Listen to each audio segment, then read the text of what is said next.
Assalamualaikum warahmatullahi wabarakatuh. Halo teman-teman semuanya, selamat datang di podcastku kali ini tentang cerita pemiluku 2024. Sebelumnya, perkenalkan nama aku Rahmat Syukron Ardi Hidayat dari Kabupaten Bojonegoro, Jawa Timur. Sebelum kita mulai podcastnya, saya sampaikan apresiasi sebesar-besarnya kepada Bumi Pancasila atas kegiatan ini, sehingga kami bisa menyampaikan kritik dan saran ataupun unek-unek kami selama berlangsungnya pemilu 2024. Oh ya teman-teman semuanya, disclaimer dulu bahwa podcast ini berisi kritikan berdasarkan pada pengalaman pribadi saya sebagai panitia KPPS pertama kali dan tidak bermaksud menyinggung atau merendahkan salah satu paslon serta KPU ya teman-teman semuanya. Jadi kalau disuruh menggambarkan pengalaman pertama jadi KPPS ini bisa dikatakan ngeri-ngeri sedap ya. Soalnya ada suka dan duka dan banyak konflik di dalamnya. Nah, gini kalau saya ceritakan dari awal, sebetulnya KPPS ini cita-cita saya karena dulu waktu kecil itu lihat ayah yang jadi ketua KPPS berturut-turut itu rasanya asik gitu kan.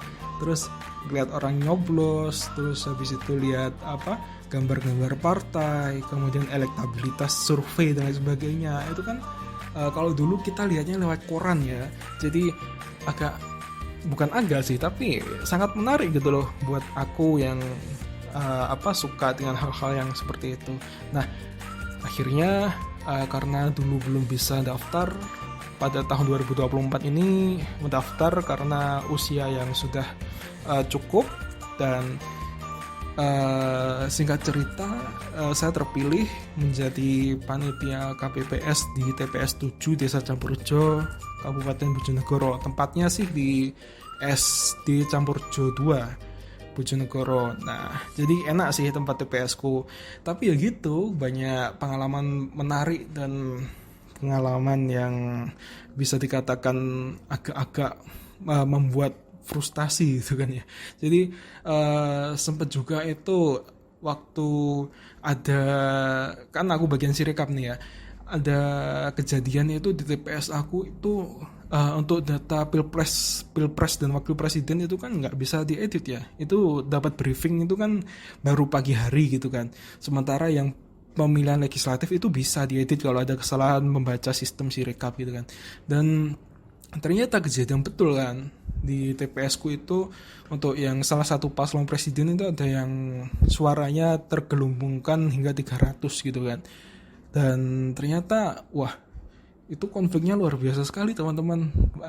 Pastinya kan para saksi yang lain kan nggak terima kan, bahkan menuduh kami, apalagi saya yang bagian sirekap, melakukan tindakan-tindakan lainnya. Dan sebetulnya agak kesel juga sih sama KPU pas kejadian ini, soalnya udah kita capek, terus kemudian servernya pun juga penuh gitu kan, sulit banget buat masuk hingga sampai tengah malam itu baru agak mudah gitu kan.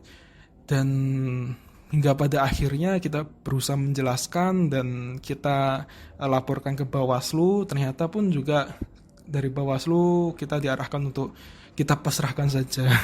Tapi setelah saya cek di website pemilu sih sudah, datanya sudah betul teman-teman semuanya. Jadi untuk isu penggelembungan itu murni kesalahan sistem sih menurut saya. Nah, kemudian setelah itu kita pun juga sangat kelelahan teman-teman. Jadi meskipun di tes kesehatannya kita itu dicek dengan sangat detail, sampai dicek darahnya juga, kita pun yang masih muda-muda ini juga kelelahan ya. Soalnya kita kerjanya kan berturut-turut gitu kan, meskipun kita abdi negara idaman para mertua gitu kan, yang gajinya 1 juta per hari gitu katanya.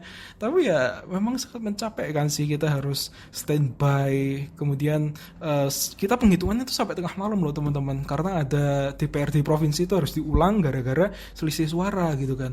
Dan sampai kita itu untuk mengisi kegabutan kita biar gak ngantuk itu kita cerita-cerita horor, apalagi kan di kelas gitu kan, di sekolahan katanya dulu bekas makam dan sebagainya gitu kan.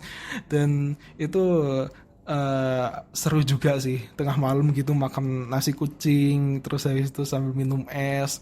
Terus akhirnya kita berhasil menyelesaikan tugas itu 4 subuh hampir setengah 5 lah.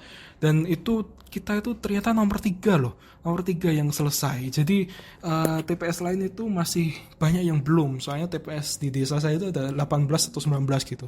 Dan katanya ada yang sampai pagi jam 9, jam 12 siang. Wah, itu bener-bener perjuangan banget sih. Dan makanya setelah saya cari-cari di Kemenkes, katanya ada sekitar 96 anggota KPPS yang meninggal di 2024 ini. Turut berbelasungkawa untuk para teman-teman seperjuangan KPPS yang meninggal dunia, dan semoga untuk kedepannya bisa lebih baik lagi. Terlebih lagi KPU nih yang buat kita greget-greget. Kalau seumpama ada ketuanya sih rasanya pingin nampol gitu ya.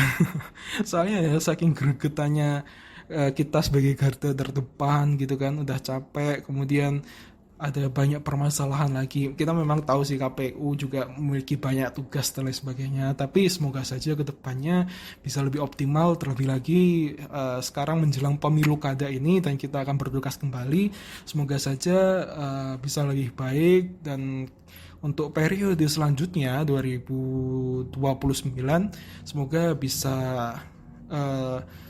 lebih sempurna lagi sistemnya. Dan harapannya sih kalau ditanya kapok atau enggak jadi petugas KPPS, jawaban saya sih enggak kapok sih, dan pingin lagi karena memang kita harus memberikan yang terbaik untuk negara kita. Oke teman-teman, itu dia cerita singkat saya tentang pemilu saya kali ini sebagai pengalaman pertama saya menjadi KPPS. Terima kasih yang sudah mau mendengarkan sampai akhir. Wassalamualaikum warahmatullahi wabarakatuh.